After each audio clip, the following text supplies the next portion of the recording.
Gibifire, Monster Man, os monstros humanos. Histórias apavorantes de Gary Gianni. É isso aí, minha gente. Hoje estamos aqui para fazer o review dessa nova revista aqui da Mythos Editora. Vocês sabem, né, quem acompanha o Gibifire, que não é de muito do nosso feitio acompanhar lançamentos, né? Porque a gente é um clube de leitura, então a gente espera um pouquinho a galera ler, a galera ter sua própria opinião, para depois a gente ir acompanhando todo mundo junto, né? Tem também a parada de spoilers, né? Então o spoiler fica mais complicado quando se trata de lançamentos. Mas, né, a Mythos, com toda a sua boa vontade, nos mandou este material pra gente avaliar. E aqui estamos avaliando essa ediçãozinha única de Monster Man. De primeira, pessoal, eu acho que é bom a gente frisar uma coisa que ficou não muito clara, que causou um pouco de confusão na época de lançamento dessa revista. Eu também fiquei muito confuso, porque se criou no imaginário popular que talvez Monster Man faria parte do universo de Hellboy, talvez faria parte do universo de Mike Mignola, mas não é bem assim. E a confusão, minha gente, é tranquilo, porque a primeira revista de Monster Man saiu junto com Hellboy. Olha só, confuso. No caso, foi lá em 96. 96 estava lançando a terceira minissérie de Hellboy, que se chamava Wake the Devil. Aqui no Brasil ficou como O Despertar do Demônio. Então, o Monster Man saiu como uma historinha extra no final ali das páginas da revista do Hellboy. Na época, a Dark Horse achou que uma vez que saísse junto com o Hellboy, né, a revista podia engrenar, ganhar força, né, com um título forte, que nem o Hellboy, que, né, já tinha 3 anos só de lançamento, mas já estava muito forte. Então entra o Gary Gianni junto com o Hellboy para fazer as suas historinhas de horror, né? Sem falar desse fato, né, que é da mesma temática. O Hellboy estava nas missões do obscuro, dos demônios, né? Então o Monster Man até tinha, assim, a mesma pegada. Essa revista, minha gente, da Mythos, tem um prelúdio muito legal. Aqui, o Gary Gianni vai dar um relato de como ele começou a se interessar por esse oculto, né? Pelo horror, mistério e terror, né? E aqui ele imagina que ele também é assombrado pelos mesmos horrores que ele vai passar na revista, né? Então até fica legal o finalzinho ali desse prelúdio, que fica parecendo que ele foi raptado por um desses monstros. Então ficou muito, muito engraçado esse prelúdio, assim. Geralmente é uma rasgação de seda só, né? E aqui foi um diferencial que eu achei muito bacana. E depois, gente, a gente vai começar com as histórias.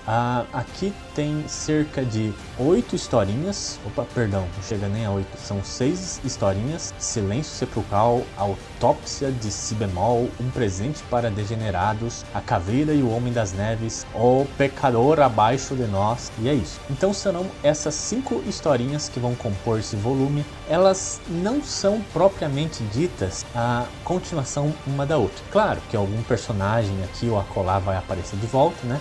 Tem uma certa continuidade, mas essa continuidade é mais para detalhe do que qualquer outra coisa. As histórias são fechadas em si.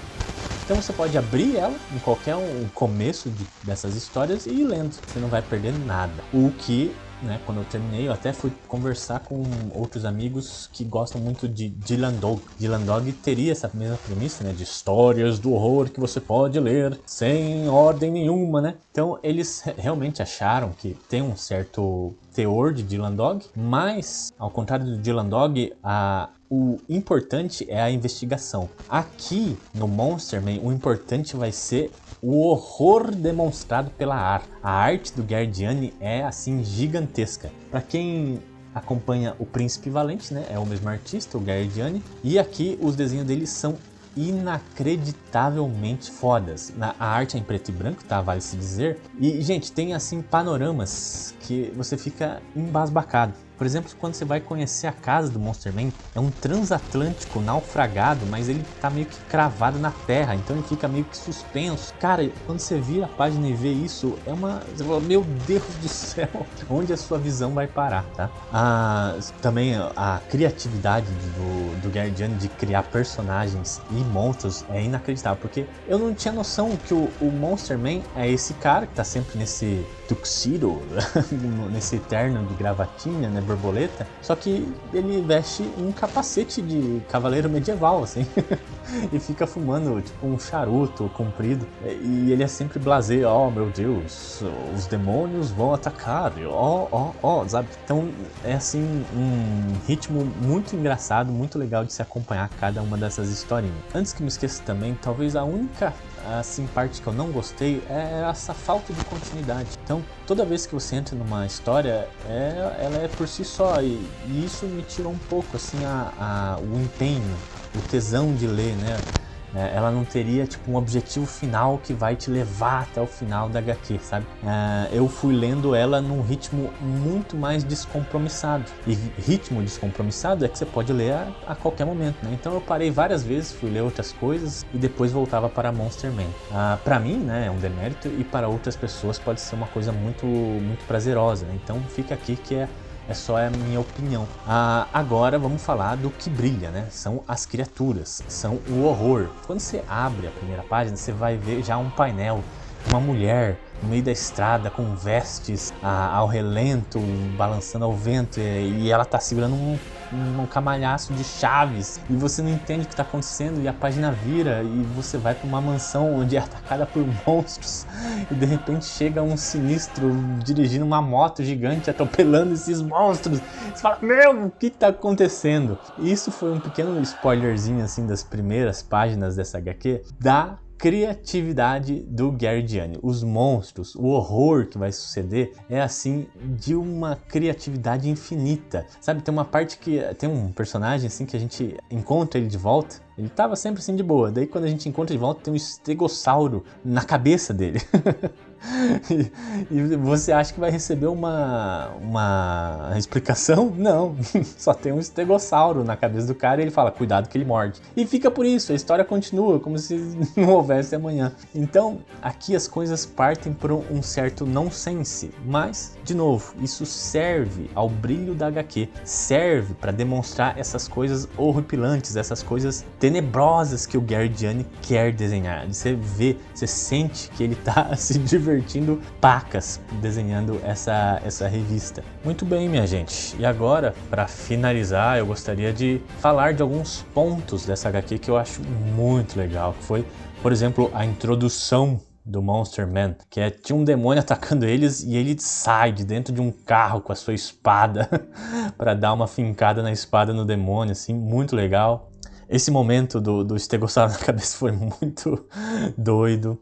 Tem a parte das férias, né, desse cara que vai tirar umas férias numa ilha e ele é assombrado por piratas de tentáculo, né, que me lembrou muito Piratas do Caribe e o Dave Jones. Muito legal. E as outras histórias vão sucedendo também nesse ritmo, nessa toada de coisas muito doidas. A última história é muito nonsense. Eu confesso que eu me perdi geograficamente na parada. E pra mim, né, a última história a penúltima história é muito boa. É na neve, cara. Então, já de começo você vai ter que mexer com o abominável Homem das Neves, assim. Só que o abominável... Ixi, mãe do céu. Abominável Homem das Neves é assim o começo das surpresas dessas histórias, que é a Caveira e o Homem das Neves. Assim, chegar no final dela foi uma surpresa muito legal mesmo. Então esse é o meu relato, né, de ter lido o Monster Man. Muito legal, muito inventivo, bonito pra caramba. Não é das minhas favoritas do Gary Gianni. Eu ainda vou ficar, né, com O Mar Silencioso. Para quem aí já leu o Hellboy Omnibus 2, Paragens Exóticas, a última história daquele ônibus é desenhada pelo Gary Gianni, tá? Eu ainda vou preferir aquela história dele do que esse encadernadinho aqui do Monster Man. Mas segue a mesma toada. Monstros destruidores que vêm do nada, vão embora pro nada e tocam o terror e vão embora. Mas assim, muito legal. A Mythos está com uma excelente iniciativa de trazer esses títulos diferentões aqui pro Brasil, sabe? E Monster Man é um deles. Então é isso, minha gente. Muito obrigado pela atenção. Compartilhem compactuem com o Jubifire. Digam aí o que vocês acharam dessa HQ. Vocês já leram? Ela é bem fininha, tá? Não é grossa, não. Tem 150 páginas. Então em uma tarde você consegue ler ela inteira. Gente, a gente se vê numa próxima e falou!